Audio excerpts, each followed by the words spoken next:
60। Break के बाद आपका स्वागत है। चलिए अब देखते हैं 5 मिनट में 25 खबरें। तीसरी लहर से बचाव के लिए सख्त कदम उठाना जरूरी है, ये मांग सीएम अशोक गहलोत ने पीएम नरेंद्र मोदी से की है। इसको लेकर उन्होंने चिट्ठी लिखी है। उन्होंने चिट्ठी में लिखा है कि वैक्सीन कम है, लोग ज्यादा हैं, ऐसे में जीवन बचाने के लिए जल्द वैक्सीनेशन जरूरी है। जम्मू एयरफोर्स स्टेशन में धमाके में यूएपीए के तहत केस दर्ज किया गया है। एनआईए की टीम अंतिम आतंकी एंगल से भी जांच कर रही है। इस मामले में 2 संदिग्ध हिरासत में लिए गए।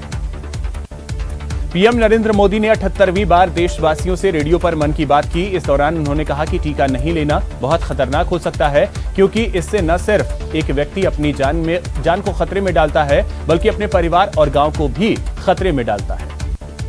कांग्रेस नेता राहुल गांधी ने टीकाकरण को लेकर एक बार फिर पीएम नरेंद्र मोदी पर निशाना साधा है। उन्होंने टीकाकरण की रफ्तार पर सवाल उठाते हुए कहा कि बस हर देशवासी तक वैक्सीन पहुंचा दो, फिर चाहे मन की बात भी सुना दो।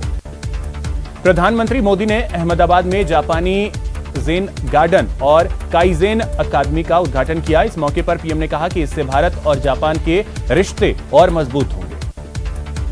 पीएम ने कहा कि जापान की एक से बढ़कर एक कंपनियां आज गुजरात में काम कर रही हैं, जिनकी संख्या 135 से ज्यादा है। कानपुर देहात में राष्ट्रपति रामनाथ कोविंद ने सभा को संबोधित किया। इस दौरान उन्होंने अपने गांव की याद ताजा की। उन्होंने कहा कि गांव की याद बार बार आती है। रक्षा मंत्री राजनाथ सिंह लद्दाख के 3 दिवसीय दौरे पर हैं। लद्दाख पहुंचने पर रक्षा मंत्री राजनाथ सिंह ने लेह में पूर्व सैनिकों से मुलाकात की। बीएसपी उत्तर प्रदेश में अकेले चुनाव लड़ेगी। बीएसपी ने आईएमआईएम के साथ गठबंधन की खबरों को तथ्यहीन बताया। जयपुर ग्रेटर की मेयर शील धाबाई को भाजपा प्रदेश अध्यक्ष सतीश पूनिया ने तलब किया। पार्टी कार्यालय में दोनों के बीच आधे घंटे तक चर्चा हुई। बीजेपी प्रदेश अध्यक्ष सतीश पूनिया ने गहलोत सरकार पर गंभीर आरोप लगाए। पूनिया ने कहा कि सरकारी मशीनरी बेलगाम है और अफसरों में सरकार का डर खत्म हो गया है। कोरोना महामारी के दौरान राजस्थान में शिक्षा के क्षेत्र में किए गए विभिन्न नवाचारों को उत्कृष्ट प्रबंधन के लिए शिक्षा मंत्री गोविंद सिंह डोटासरा को सम्मान मिला है। उन्हें Elets world education leader of the year award से सम्मानित किया गया है। शिक्षकों ने गोविंद सिंह डोटासरा के खिलाफ फिर से मोर्चा खोलने का ऐलान कर दिया। बीकानेर दौरे के दौरान शिक्षकों ने तबादलों की मांग की थी, लेकिन आश्वासन नहीं मिलने से सभी नाराज हैं।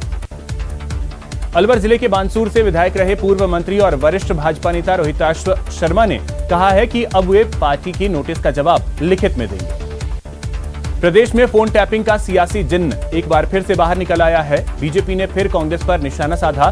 बीजेपी प्रदेश अध्यक्ष सतीश पूनिया ने फोन टैपिंग को कांग्रेस का पुराना हथियार बताया। कृषि कानूनों के खिलाफ कल किसानों की ट्रैक्टर रैली है, जिसको देखते हुए दिल्ली पुलिस एक्टिव हो गई है। पुलिस की सलाह पर 3 मेट्रो स्टेशन कल बंद रहेंगे। सोमवार से अनलॉक 5 के तहत राजधानी दिल्ली को कुछ और छूट मिल सकती है। होटल बैंक्वेट हॉल में शादी समारोह के आयोजन को हरी झंडी मिल सकती है। देश में 33 करोड़ वयस्कों में अभी भी वैक्सीन को लेकर हिचकिचाहट है। वैक्सीनेशन को लेकर सरकार को और जागरूकता फैलाने की जरूरत है। इस बात का खुलासा एक सर्वे में हुआ। देश में 2 दिन की राहत के बाद एक बार फिर कोरोना के नए मरीजों की संख्या ने 50,000 का आंकड़ा पार कर लिया। भारत में एक्टिव केस की संख्या 6 लाख से इस वक्त कम है, जो अमेरिका और ब्राजील के बाद तीसरे नंबर पर है। भारत में कोरोना की रफ्तार थमती जा रही है। और प्रदेश की अगर बात करें तो प्रदेश में भी कोरोना की रफ्तार थमी है। बीते 24 घंटे में 151 केस सामने आए हैं। 6 लोगों की मौत हुई। प्रदेश में अनलॉक 3 की गाइडलाइंस जारी कर दी गई हैं। नई गाइडलाइंस में 25 से कम कर्मचारियों की संख्या वाले कार्यालय में 100% कार्मिक बुलाए जा सकते हैं। जैसलमेर में मिलिट्री स्टेशन के पास बीती देर रात जासूसी के शक पर एक शख्स को पकड़ा गया।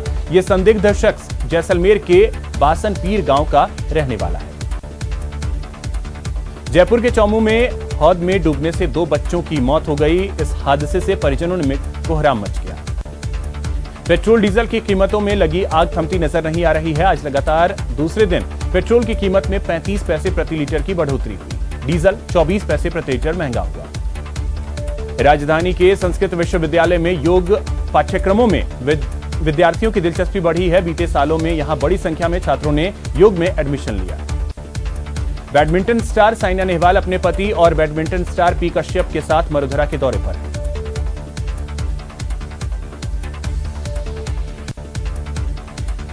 कोटा में एसीबी ने सांगोद थाने के